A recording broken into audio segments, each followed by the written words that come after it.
افتخار صاحب، جن تحفظات کا اظہار کیا گیا اور پھر فوری طور پر جس طریقے سے اٹارنی جنرل آئے اور انہوں نے کہا کہ وہ نفی کرتے ہیں ایسے کسی بھی تاثر کی، ایک ضرورت کے تحت ایک پیغام رسانی یا کمیونیکیشن کی گئی تھی کہ ان کیمرہ معاملات کو چلایا جائے، آپ کے خیال میں مناسب جواب دے دیا گیا ہے؟ دیکھیے بات یہ ہے کہ اب جو کچھ بھی ہماری عدلیہ کے حوالے سے ہو رہا ہے یہ افسوسناک ہے، میری سمجھ سے باہر ہے۔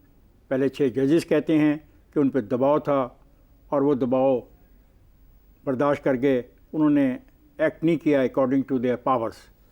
اب ایک جج کی بات آئی کہ اس کے بارے میں مبینہ طور پہ اس کی فیملی کے بارے میں کچھ نشاندہی کی گئی، اس کی نیشنلٹی کے بارے میں بات کی گئی، تو خاموشی اختیار کی گئی۔ اب اس جج نے یہ کہہ دیا، سارا کا سارا جو گند ہلا کے یہ سپریم کورٹ کی بلڈنگ میں جو کھیلنے کا خواب ہے جس کے اوپر عمل کیا جا رہا ہے، اس کے نتائج کیا نکلیں گے؟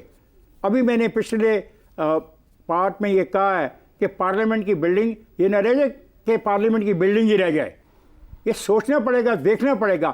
اگر 2 بڑے اداروں کے درمیان ٹکراؤ اس حد تک پہنچ جائے جس کا نشاندہی کی جا رہی ہے تو نتائج پھر کیا ہوں گے؟ یہ بہت افسوسناک رویہ ہے۔ ہماری ایک بہت بدقسمتی ہے کہ ہم بڑے عہدے پر فائز ہونے کے بعد وہ ذمہ داریاں نبھانے کے لیے تیار نہیں جو ہم سے توقع کی جاتی ہے۔ اگر ان کے علم میں کوئی بات تھی جو آج آپ کو پتہ لگی، مجھے پتہ لگی، ہم ٹی وی پہ ڈسکس کر رہے ہیں، یہ بات خود جا کے آرام سے کی جا سکتی تھی چیف جسٹس کے ساتھ یا جس بھی متعلقہ آدمی کے ساتھ کی جا سکتی تھی۔ صحیح۔ اس کو پبلک ڈومین میں کیوں لایا جاتا ہے؟ یہ سوشل میڈیا پہ لیک ہوا ہے۔ کون لیک کر رہا ہے؟ میں نے لیک کیا ہے؟ جس نے لیک کیا اس کو پکڑ کے الٹا لٹکا دو۔ یعنی عجیب مذاق بن گیا اس قوم کے اندر کہ جی کچھ نہیں ہوا، جی سوشل میڈیا نے کیا ہے۔ کون ہے سوشل میڈیا اور کس کا کام ہے سوشل میڈیا کو کنٹرول کرنا؟ کیا سوشل میڈیا پاکستان کی سلامتی، سالمیت اور اس کی خود مختاری پر جو کچھ کر رہا ہے اس کو کرنے کی پوری اجازت دی جائے؟ ٹھیک ہے کہ یہ ہمارا حق ہے آرٹیکل 19 کے تحت؟ نہیں جناب، ایسا حق نہیں ہے۔ بات کی جا رہی ہے فنڈامنٹل رائٹس کے حوالے سے، تو فنڈامنٹل رائٹس 77,000 قیدیوں کے بھی ہیں، صرف ایک قیدی کے فنڈامنٹل رائٹس کی بات نہیں ہوگی۔ پھر 77,000 قیدی جو جیلوں میں پڑے ہیں ان کے بھی اتنے ہی رائٹس ہیں جتنے کسی اور قیدی کے۔ ویلڈ پوائنٹ افتخار صاحب۔ حسن صاحب، کیا عدلیہ میں مداخلت کا صرف تاثر ہی ہے؟ کیونکہ جو اٹارنی جنرل بات کر رہے ہیں، کیا اس تاثر کی نفی ہو گئی، معاملہ ایڈریس ہو گیا؟ دیکھو بات سنو، سیاست ہو یا عدالت، اگر واقعی منصب کا پاس ہے، اس کی حیا ہے، اس کا حق ادا کرنے کا آپ میں ظرف اور حوصلہ ہے اور دیانت ہے، کس میں جرت ہے کہ مداخلت کریں؟ لیکن جہاں کیا لفظ استعمال کروں اپنے معاشرے کے لیے جس کا میں خود حصہ ہوں، how can you allow somebody؟ ٹھیک، میں تو کسی کے بھی ادارے میں کام کروں، مجھے بتایا میں what get lost and it's happened, it has happened, خبردار، ڈونٹ ٹیمپر، گیٹ لاسٹ۔ ٹھیک، ایک کرسیوں کے مارے ہوئے چھچورے، اور اس کے پیچھے بھی ایک وجہ ہے۔ میں افتخار کے اس انتہائی تاریخی خوبصورت جملے میں ایک اضافہ کرنا چاہ رہا ہوں۔ جی، ان کے پاس ایک اختیار ہوتا ہے، وہ ہے دہاڑیاں لگانے کا۔ That is why they compromise on their self-respect۔ چنگے بھلے بندے یار، وہ بندہ کہتا چلے گیٹ لاسٹ، لیکن وہ بندے ہوتے ہیں۔ چلیں ایک جبر آ گیا، دباؤ آ گیا، یا کتے گنڈیریاں بیچ، دباؤ آ گیا۔ درست ہے۔ ایک بریک لیتے ہیں، بریک تو شہزاد صاحب اور ابصار صاحب کی رائے جانیں گے۔ پروگرام کے آخری حصے میں ایک بار پھر خوش آمدید۔ شہزاد صاحب، جسٹس بابر ستار قانونی اور عدالتی پروفائل رکھتے ہیں، اٹارنی جنرل کے میڈیا ٹاک کرنے سے اور یہ کہنے سے کہ ایسا کچھ نہیں ہے اور اس کو ایڈریس کرنے سے کیا تحفظات دور ہو جائیں گے؟ دیکھیے، اٹارنی جنرل تو مجھے بہت بڑے سلجھے ہوئے باوقار قسم کے انسان لگتے ہیں، ذاتی طور پر نہیں میں جانتا، لیکن وہ جہاں نظر آتے ہیں اور جو تھوڑی بہت گفتگو کرتے ہیں عدالت کے اندر جو کہ ٹی وی ٹیلی وائز کی جاتی ہے، اس سے تو بڑے اچھے قابل آدمی لگتے ہیں۔ جو گفتگو کرتے ہوں گے یقیناً اس کے اندر بھی کوئی نہ کوئی وزن تو ہوتا ہی ہوگا۔